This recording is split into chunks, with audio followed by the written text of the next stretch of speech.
The second welcome will be delivered by the Vice Governor, Umi Dr. Insinyur Hajah Siti Rohmi Jalilah MPD. The time is yours. Sambutan kedua oleh Wakil Gubernur Nusa Tenggara Barat, Dr. Insinyur Hajah Siti Rohmi Jalilah MPD. Kepada beliau disilahkan. Bismillahirrahmanirrahim. Bismillahirrahmanirrahim. Assalamualaikum warahmatullahi wabarakatuh. Waalaikumsalam warahmatullahi wabarakatuh. Alhamdulillahirabbil alamin wassalatu wassalamu ala Rasulillah Sayyidina Muhammadin ibn Abdillah wa ala alihi wa sahbihi wa wala wa hawla wa la quwwata illa billah. Allahumma aslih umat Muhammadin sallallahu alaihi wasallam wa farijan umat Muhammadin sallallahu alaihi wasallam warham umat Muhammadin sallallahu alaihi wasallam ansyur wa anfaz wa yitnaqat al-watani fil alamin wa amlin mahrat al-watani diniyat al-islami wa ta'ala mazhab ahli sunnati wal jama'ati ila yawmiddin bihaqqi Muhammadin sallallahu alaihi wasallam. Yang saya hormati, hadir bersama-sama dengan kita Bapak Wakil Bupati Lombok Timur, Pak Haji Rumaksi, beserta jajarannya yang hadir. Mungkin ada dari Polres juga, dari Kodim. Yang hormati, yang banggakan pengasuh Pondok Pesantren Al-Majidiyah, Tuan Guru Haji Ilhamdi hand yang mikir karena langsung dari Mataram baru nih. Dan Guru Haji Ilhamdi beserta seluruh jajarannya, pimpinan organisasi yang hadir, baik pimpinan pengurus daerah, cabang, jamaah muslimin muslimat, anak-anakku semua, para santri yang kami cintai, kami banggakan. Alhamdulillah. Sehat semua? Alhamdulillah sehat.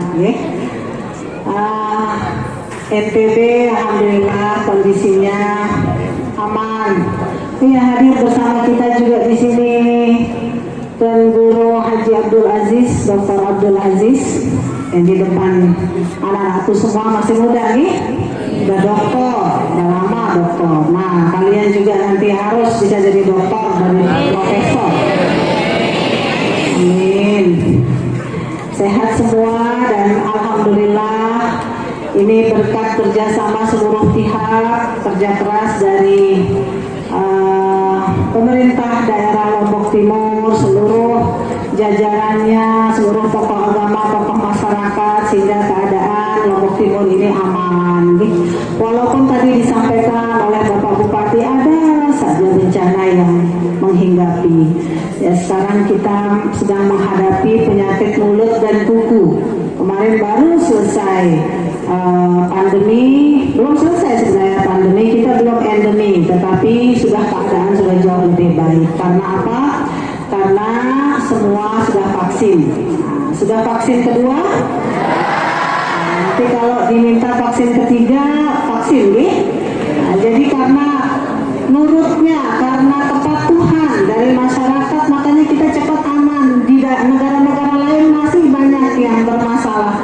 Alhamdulillah Indonesia relatif aman, NTB, Lombok Timur aman karena kepatuhan seluruh semua. Diminta vaksin pertama segera vaksin, vaksin kedua juga segera vaksin, diminta vaksin ketiga juga dijalani. Itulah karena sesungguhnya pemerintah tujuannya selalu yang terbaik untuk masyarakatnya.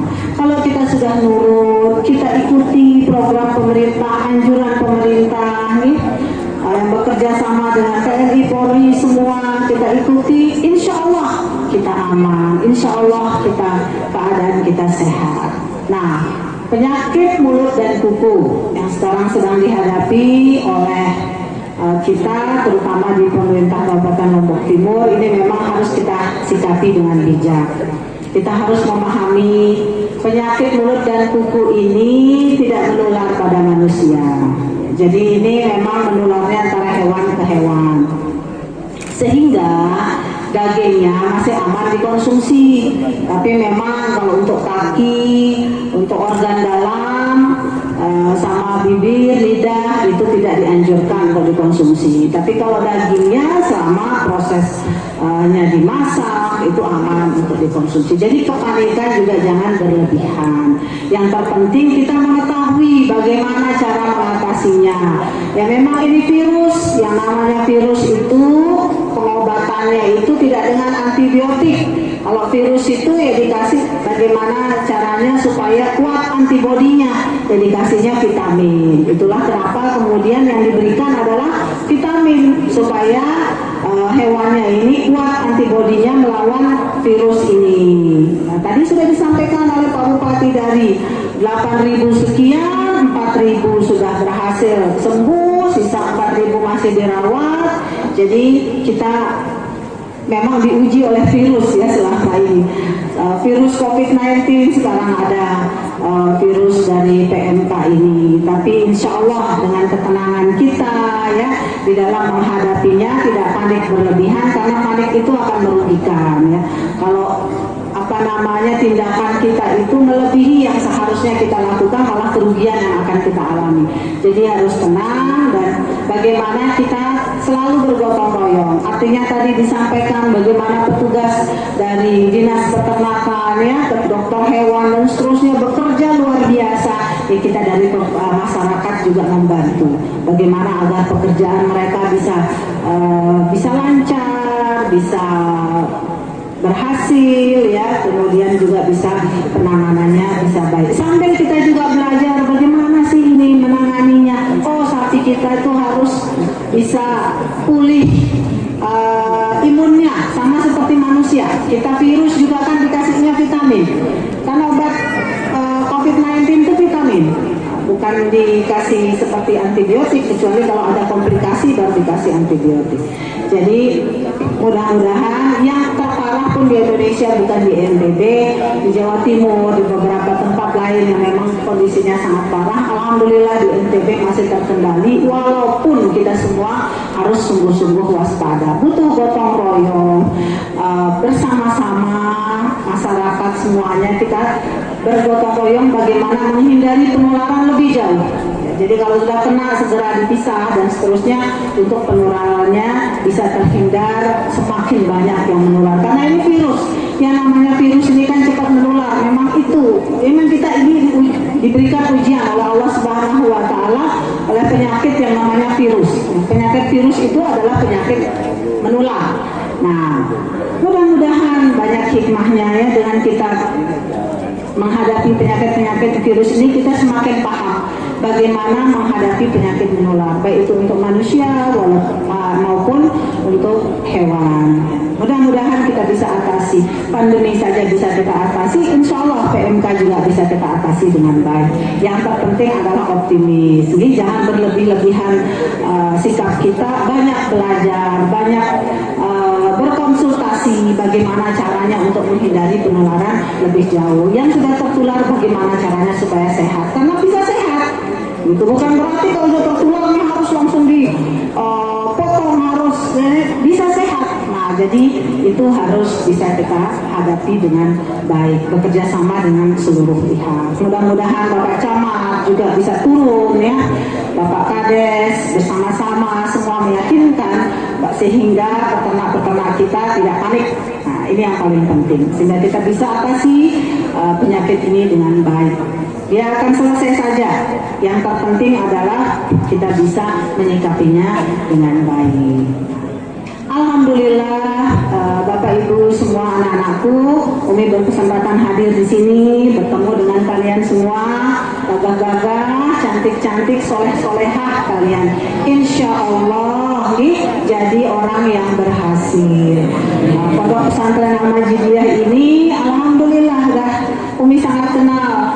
Pintar kitab kuning, masih Tuan Guru? Terus kitab kuningnya pintar di sini. Ikut lomba kitab kuning biasanya juara. Nah, masih terus dikembangkan? Untuk pendidikan atau pembelajaran kitab kuning. Begitu juga tahfiz, tahfiz tahfiznya juga bagus. Ya, mudah-mudahan dari waktu ke waktu Pondok Pesantren Al-Majidiyah semakin berkualitas, semakin bagus. Nih. Mudah-mudahan kemampuan bahasanya juga semakin bagus. Kalau tahfiznya sudah berjalan dengan baik, kemampuan bahasanya juga berjalan dengan baik, terutama bahasa Arab, bahasa Inggris. Nih. Nah, pada belajar anak-anakku sungguh-sungguh. Insya Allah nanti kalian mau lanjut jadi apa saja gampang. Mau jadi tuan guru, mau jadi ulama, seperti Tuan Guru Haji Ilhamdi, insya Allah gampang. Selama kalian di pondok belajar yang sebaik-baiknya. Siapa yang menjadi tuan guru? Nah, angkat tangan coba. Menjadi ustazah. Mana? Coba angkat tangan. Kenapa? Malu-malu? Yang mau lanjut ke Mesir mana? Coba angkat tangan. Nah, mau lanjut ke Mesir mana yang angkat tangan? Makanya jadi tuan guru malu-malu. Kenapa? Tidak ada yang mustahil. Tuan guru yang di depan ini contoh, nih, sama saja makanan kita, sama-sama urat-urat kucing, sama-sama daun kelor, sama-sama ketujur. Nah, apa Malik? Ya, pokoknya sama saja. Terong, kampung. Pada doang. Yang terpenting adalah kita tekun belajar, manfaatkan waktu anak-anakku dengan sebaik-baiknya di pondok, nih, supaya lulus dari pondok lanjut ke sekolah-sekolah yang lebih tinggi, lebih mudah. Mau jadi dokter, mana yang mau jadi dokter? Oh, ada calon dokter tuan guru. Mana yang mau jadi insinyur? Nah, ada. Mau jadi ahli ekonomi mana? Yo, kenapa itu kok angkat tangan terus? Ditanya jadi dokter, angkat tangan. Jadi insinyur, angkat tangan. Jadi ahli ekonomi, angkat tangan. Cita-citanya apa sebenarnya? Gak jelas. Coba bangun, berdiri coba. Coba sini. Sini coba. Tadi angkat tangan gak malu? Masa maju malu? Sini coba. Saya mau tanya namanya siapa? Sini. Ayo maju. Sini pintar sini. Sini soleha, sini pintar. Maju. Ayo. Sini maju sini. Iya maju. Ayo. Nggak usah malu. Ayo sini. Ditunggu nih sama Umi. Ayo.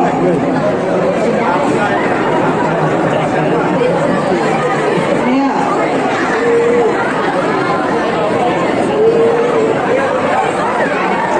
Sini. Ayo pintar ini yang mau maju. Yang angkat tangan bolak-balik itu yang mau maju ini ya. Hebat. Ya sini sayang.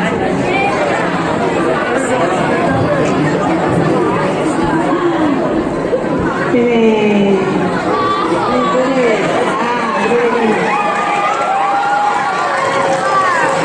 Apa namanya? Coba perkenalkan dulu nama, kelas berapa?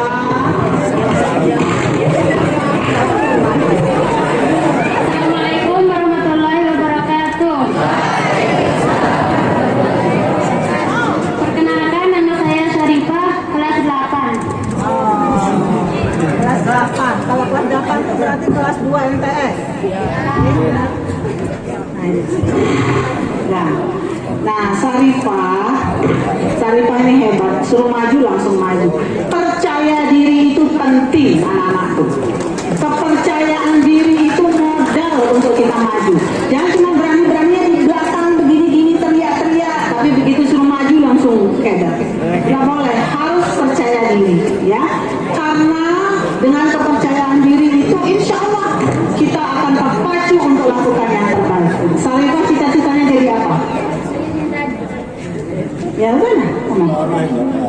Oh, ingin menjadi guru, insya Allah guru yang hebat anakku, karena profesi sebagai guru itu adalah profesi yang mulia, luar biasa. Nah, nanti mau ini apa namanya sekarang kelas 8, ya. Nah, di pondok apa saja yang dipelajari? Di asrama. Oh, non asrama, apa saja pelajarannya? Coba yang ada belajar bahasa asing nggak? Bahasa Arab ada? Ada? Bahasa Inggris? Ada. Ikut nggak? Enggak. Enggak? Ikut. Nah, ikut jus berapa? Iya. Nah, kalau Syarifah jusnya jus 1. Iya, bagus ya. Tangan dulu untuk Syarifah. Luar biasa ya. Jadi insya Allah maju ke depan itu akan memberikan dampak yang luar biasa pada kalian. Kepercayaan diri kalian bahwa kalian itu mampu, kita bisa, mau lanjut kemana juga bisa.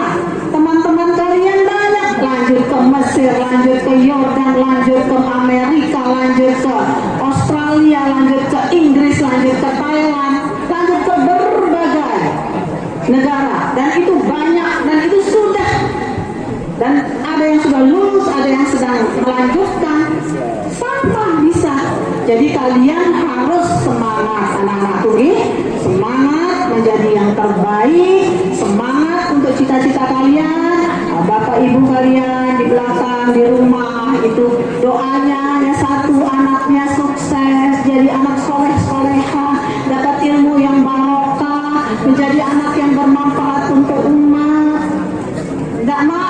Tidak mengharapkan yang lain-lain orang tua itu, supaya anaknya menjadi anak yang soleh-solehah, sukses. Mau jadi anak sukses? Rajin belajar nih.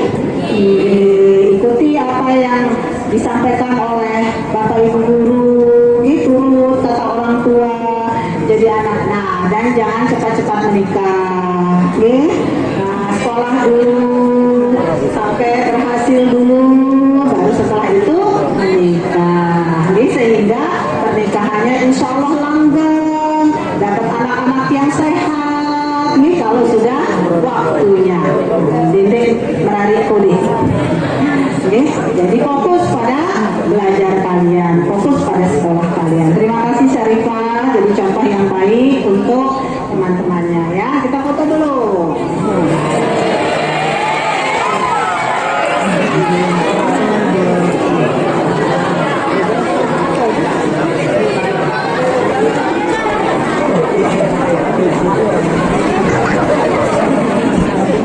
Ya, luar biasa ya.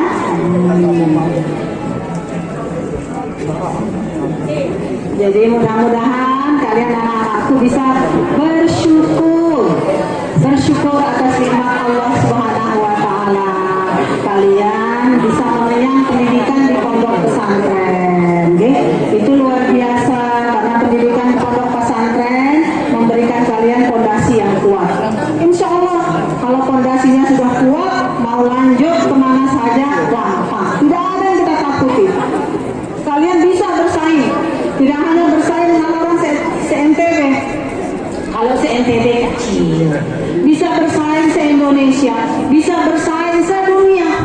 Orang kakak-kakak kalian saja yang di luar negeri bersaingnya sama negara-negara lain. Bisa, eksis. Kakak-kakak kalian banyak itu yang jadi ketua pemuda pelajar Indonesia. Ada yang di Inggris, ada yang di Thailand, jadi ketua pemuda pelajar Indonesia. Yang ada di Eropa, yang ada di tempat-tempat lain. Kakak-kakak kalian yang di Mesir, kegiatannya luar biasa. Yang kuliah di Al-Azhar, bikin perkumpulan, pengajian, hizibah, segala macam, dan banyak memberikan kontribusi bagus untuk perjuangan. Nah, jadi semua kalian hebat, ya. Jadi insya Allah semangat anak-anakku nih, semangat semua harus jadi orang sukses. Ya, jangan setengah-setengah belajar, jangan sekedar tentang lulus aliyah cukup lah. Nah, jangan sampai begitu nih. Jadi harus betul-betul belajar, berusaha sebaik-baiknya. Nah, sekarang saat ini itu ada peletakan batu pertama untuk asrama nih Tuan Guru. Yang mudah-mudahan kita bisa gotong royongkan bersama semua. Insya Allah kalau pembangunan pondok pesantren, pembangunan asrama apapun itu memang beda. Tidak ada seperti orang membangun seperti tempat lain. Kalau orang membangun tempat lain, uangnya dulu yang siap, baru Bismillahirrahmanirrahim mulai membangun. Uangnya ada dulu full. Nah, kalau kita tidak ada, ya biasanya insya Allah dengan niat yang kuat, ya gotong royong, insya Allah akan selesai. Jadi mari kita bersama-sama gotong royongkan pembangunan ini semoga nanti juga dari pemerintah provinsi insya Allah juga akan bantu Tuan Guru, mudah-mudahan ini bisa nanti diselesaikan dengan baik. Nah, untuk ibu-ibu muslimat yang hadir, yang kangen sama Guru semua, udah lama kita nggak ketemu langsung gini nih, apalagi di masa pandemi niki, larang-larang lonto kita kemarin acara nggak boleh, ya memang untuk kebaikan kita. Nah, alhamdulillah kita patuh, akhirnya kita menahan kerinduan, cukup lama kita tidak bertemu, alhamdulillah sekarang kita bisa bertemu kembali.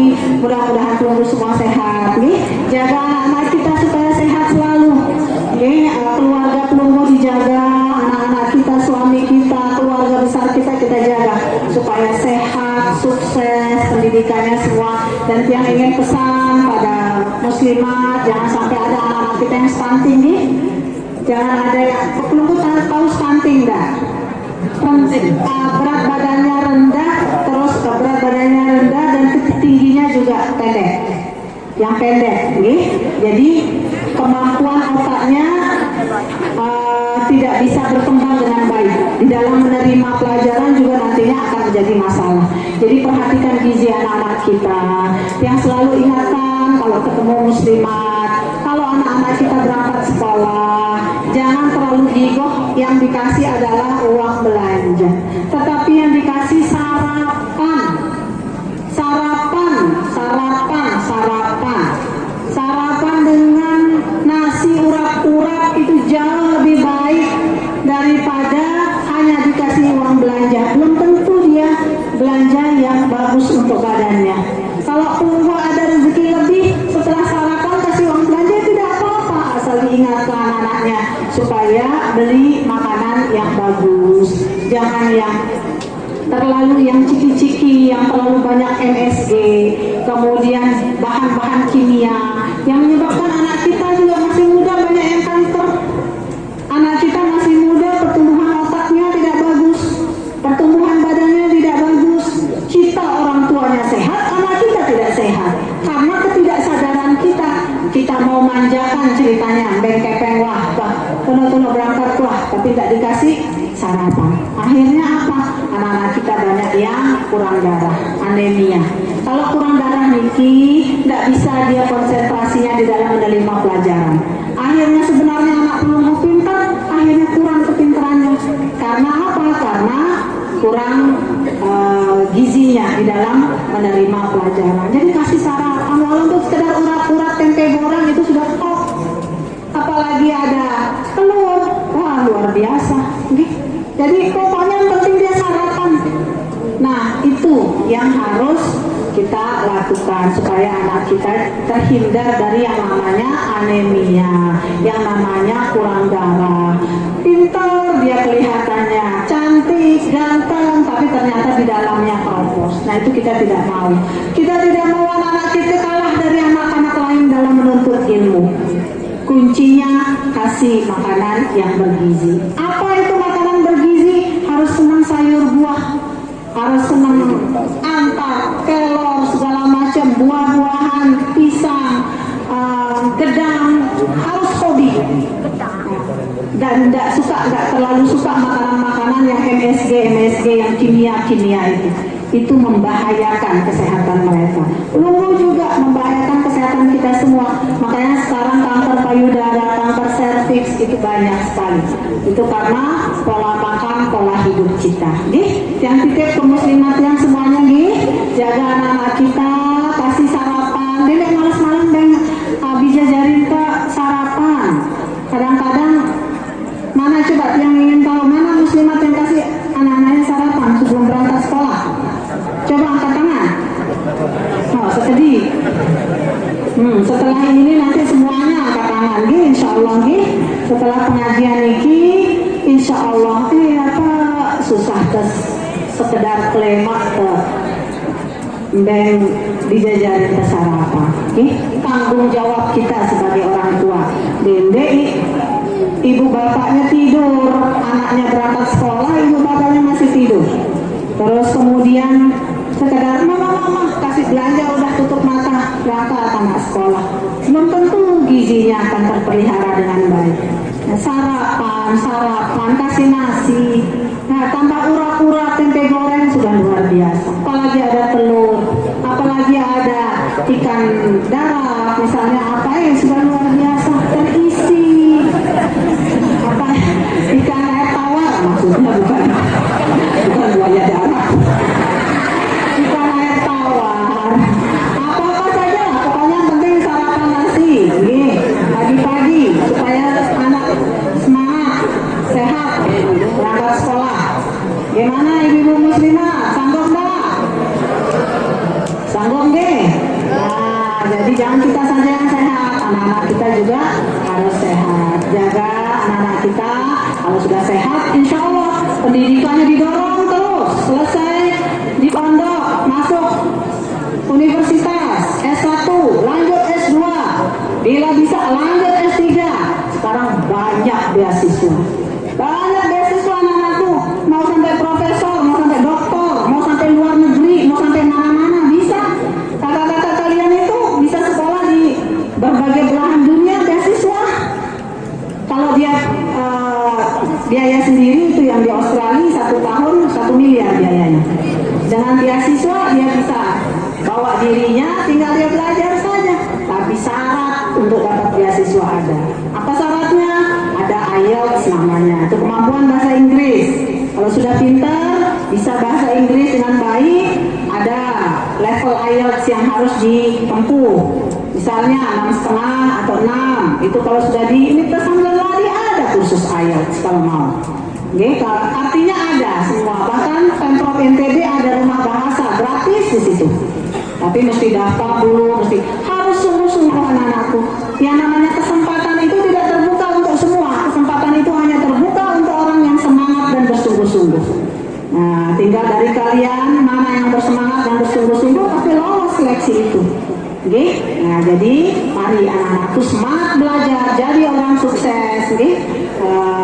Itu adalah kepuasan untuk orang tua kalian. Kalau mau balas jasa orang tua, itu sudah. Orang tua itu tidak ingin aneh-aneh dari anaknya, ingin anaknya jadi anak-anak yang berhasil. Siap anakku?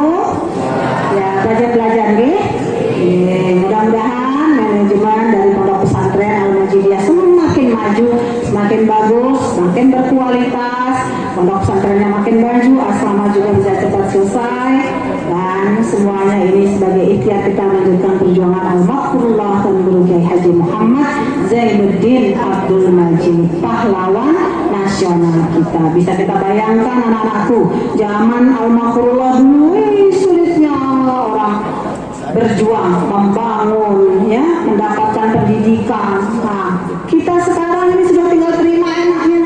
Yang dibutuhkan adalah kerja keras, sungguh-sungguh. Selamat untuk semua. Majulah pondok pesantren Al-Majidiyah. Semoga semakin banyak menemukan lulusan-lulusan yang berkualitas dan sangat hebat. Terima kasih. Wallahumma fiq wal hadi ila sabil rasyad.